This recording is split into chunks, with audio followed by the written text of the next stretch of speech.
Hello guys of class 9, myself Saurav Srivastava started going to teach you today history chapter 1. The name is the French Revolution. It means in history class 9 the first chapter known is the French Revolution, and today we will discuss about the French Revolution. First we start from page number 1, chapter number 1, page number 1. Story शुरू करते हैं. Story बहुत ही interesting है. शुरू में आप बिल्कुल ध्यान से सुनिएगा. स्टोरी सुनने के बाद ही आपको बिल्कुल क्या हो जाएगा, अच्छे से याद हो जाएगी. You remember after listening my voice और my audio. Okay. On the morning यानी कि 14th जुलाई 1789. The date is 14th July. Date ध्यान रखिएगा, 14th July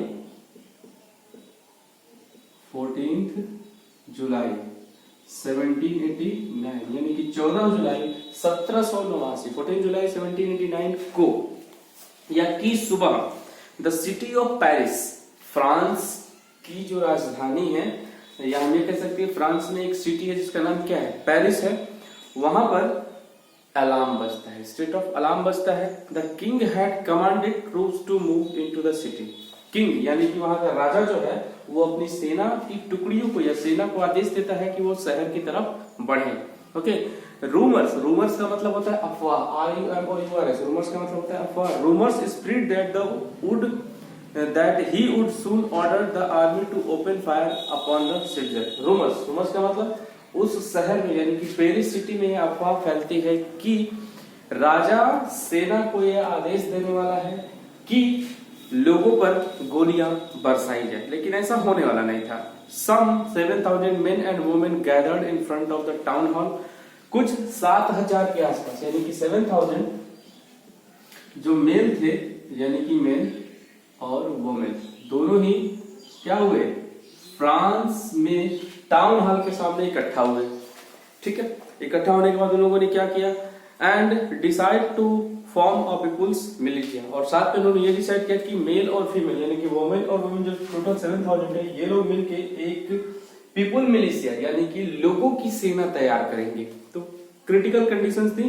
they broke into a number of government buildings in search of arms. उन्होंने कई सारी government buildings को, जैसे कि मान लीजिए ऑफिस को, कोर्ट को, स्कूल को तोड़ा ताकि वहां से कुछ आर्म्स यानी कि उनको हथियार मिल सके ताकि वो राजा की सेना का मुकाबला कर सके. आई होप आपको बहुत अच्छे से समझ में आ रहा होगा. फाइनली अंत में group of several hundred people March towards the eastern part of the city. बाद में कई सौ लोगों का एक ग्रुप कहां पे जाने लगा, eastern part of the city यानी कि सिटी के ईस्ट पार्ट में धीरे धीरे बढ़ने लगा. And storm the fortress prison. साथ में जो राजनैतिक यानी कि पॉलिटिकल प्रिजन, राजा ने जिन पॉलिटिकल प्रिजन को बंद करके रखा था उनको उन्होंने छुड़ाया. द बास्तिल यानी कि बास्तिल का जो किला था, where they hoped to find hoarded ammunition, जहां पे उनको उम्मीद थी कि बहुत सारा पैसा और बहुत सारा आर्म्स उनको मिलेगा. ऐसा हुआ नहीं.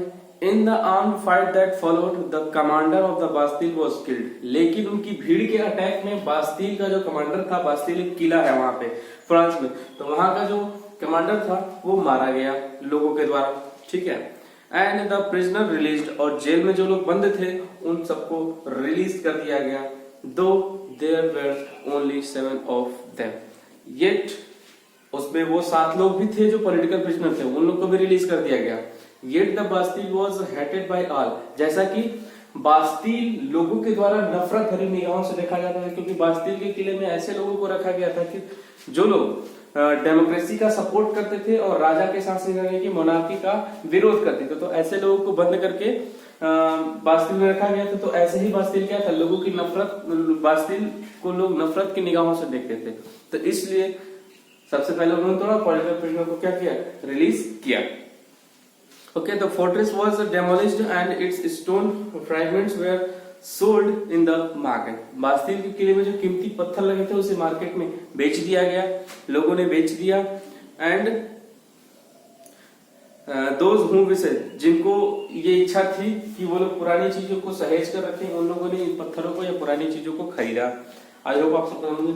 The day that followed saw more rioting both in Paris and the countryside. मतलब वो दिन जिस दिन पेरिस और दूसरे देहाती क्षेत्र में बहुत ज्यादा रेवट्स राइट्स का मतलब होता है दंगे देखने को मिले। Most people were protesting against the high price of bread, तो उसमें से कई लोग ऐसे थे जो इसलिए प्रदर्शन कर रहे थे क्योंकि इसलिए वो लोग प्रोटेस्ट कर रहे थे क्योंकि फ्रांस में ब्रेड के जो प्राइस थे, मतलब most of the people France में ब्रेड पे डिपेंडेंट थे क्योंकि उस समय ब्रेड वहां पे सस्ता था। अचानक ब्रेड की मांग बढ़ी तो ब्रेड के रेट हाई हुआ, तो लोग कई सारे ऐसे थे जो ब्रेड के हाई प्राइस के खिलाफ प्रदर्शन यानी कि प्रोटेस्ट कर रहे थे। Much later when historians looked back upon this time, लेकिन जब हिस्टोरियंस ने फ्रेंच रिवॉल्यूशन के बाद फ्रेंच रिवॉल्यूशन के बारे में जानने की कोशिश की तो दे saw it was the beginning of the chain of events that ultimately led to the execution of the king in France। तो बाद में उनको पता चला कि ये सारी चीजें यानी कि फ्रांस में लोगों का बाहर निकलना, सेना का शहर की तरफ बढ़ना, देहाती क्षेत्र में रियॉट्स का फैलना, ब्रेड के दाम में इंक्रीज होना, ये क्या था? राजा की गलत पॉलिसी के कारण ऐसा हुआ था।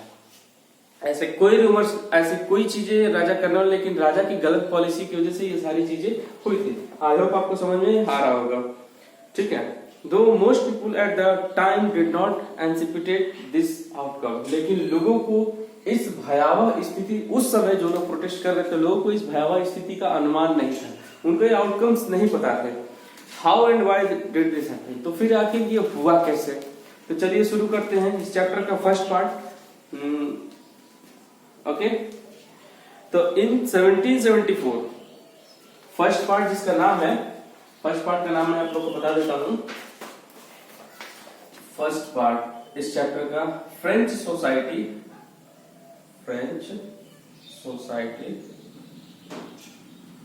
During the late 18th century, the late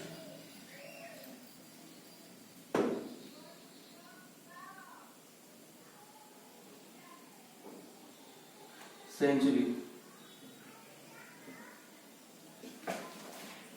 the late 18th century। in 1774 की बात है। लुइस 16, आपके बुक में ऐसे लिखा है LOUIS, लुइस XVI, तो X का मतलब 10, V का मतलब VI का मतलब 6 होता है, इसको हम लोग लुइस 16 पढ़ सकते हैं। ओके, तो Louis 16 of the Bourbon family of the king ascended the throne of France, ठीक है। लुइस 16 जब 1774 में यानी कि 1774 में बॉर्बन फैमिली से जो बिलोंग करता था, लुइस 16 किससे बिलोंग करता था? तो बॉर्बन फैमिली, जो बॉर्बन बिस्किट आप लोग खाते हैं तो उसकी फैमिली का नहीं है कि नाम वही है बॉर्बन, ठीक है, BOURBON, बॉर्बन फैमिली से वो बिलोंग करता था, ठीक है।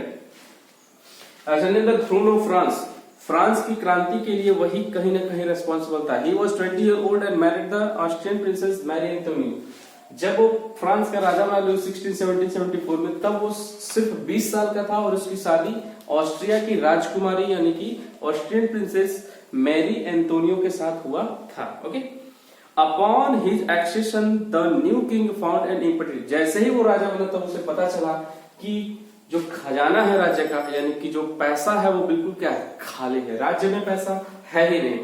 Okay, long years of war, क्योंकि बहुत दिनों तक फ्रांस में युद्ध चला था जिससे फ्रांस की जो फाइनेंशियल रिसोर्सेज थी वो बिल्कुल खत्म हो चली थी। Added to this was the cost of maintaining an extravagant court at the immense places of versatile, ठीक है, और साथ में राजशाही शासन के सारी चीजों को मेंटेन करना, वर्सेटाइल को मेंटेन करना, इसमें काफी खर्चे आ रहे थे, तो फ्रांस के ऊपर कर्ज बढ़ता जा रहा था। Under Louis XVI, France helped the 13 American colonies to gain their independence from the common enemy Britain। Louis 16 के अंडर में ही फ्रांस ने उन 13 यानी कि 13 अमेरिकन कॉलोनी को इंडिपेंडेंट होने में हेल्प की थी, किससे? तो वही ब्रिटेन से। Okay, The war added more than 1 billion livres to a debt that had already risen to more than 2 billion livres। France के ऊपर युद्ध की वजह से यानी कि अमेरिका के 13 कॉलोनियों को फ्री कराने की वजह से फ्रांस पर 1 बिलियन का कर्ज और बढ़ गया। उस समय वहां की जो करेंसी थी वो लिब्रे थी, तो लिब्रे याद रखिएगा, पूछ सकता है LIBRE, लिब्रे वहां की क्या थी? करेंसी थी। तो जो 1 बिलियन की करेंसी मतलब कर्ज बढ़ गया फ्रांस पर, वो 2 बिलियन पहले से था, तो 2 और 1 कितना हो गया? टोटल 3 बिलियन का कर्ज उसके ऊपर हो गया। और साथ में lenders who gave the state credit, उधार देने वाले जितने लोगों ने उधार दिया था, now began to change 10% interest on loan. उन लोगों ने उस लोन पर 10% इंटरेस्ट की मांग की। ये बहुत ज्यादा होता है। Okay, so the French government was obliged to spend an increasing percentage of its budget on interest payment alone। इसलिए फ्रांस की गवर्नमेंट को 3 बिलियन का जितना इंटरेस्ट बनता था, तो फ्रांस की जितने भी पैसे आते थे, कर आते थे, हम कह सकते हैं कि टैक्स जो आते थे, उसका एक बहुत बड़ा पार्ट उस डेब्ट के इंटरेस्ट देने में ही चला जाता था। ठीक है, okay. To meet its regular expenses such as the cost of maintaining, ठीक है, उसके रेगुलर एक्सपेंसेस जैसे कि आर्मी को सैलरी देना, कोर्ट को चलाना, गवर्नमेंट ऑफिस को चलाना, यूनिवर्सिटी को चलाना, स्टेट फोर्स को चलाना, इन सबको चलाने के लिए फ्रांस की गवर्नमेंट को टैक्स इंक्रीज करना पड़ा। Yet even this measure would not have sufficient, लेकिन ये सारे तरीके क्या थे, सफिशिएंट नहीं थे। फिर हुआ क्या, French society in the 18th century was divided into 3 state. तब फ्रेंच सोसाइटी को 18th सेंचुरी में 3 स्टेट्स में डिवाइड किया गया। ध्यान दीजिएगा, यहीं से असली चीजें शुरू होती है। Only members of the third state paid taxes, और सिर्फ तीसरे स्टेट के लोग ही टैक्स पे करते थे। मतलब फ्रेंच सोसाइटी टोटल कितने ग्रुप में बटी थी, 3 ग्रुप में, ठीक है। और सिर्फ तीसरे ग्रुप के जो लोग थे, जिसमें गरीब लोग आते थे, किसान लोग आते थे, दो छोटे छोटे, वो लोग ही सिर्फ टैक्स पे करते थे। तो ये लोग भी टैक्स पे नहीं कर रहे हैं, ये लोग भी टैक्स पे नहीं कर रहे हैं। यानी कि फ्रांस कहीं ना कहीं क्या था, एक बहुत बड़ी प्रॉब्लम में फंसने वाला था। आगे की स्टोरी हम लोग अगली क्लास में देखेंगे।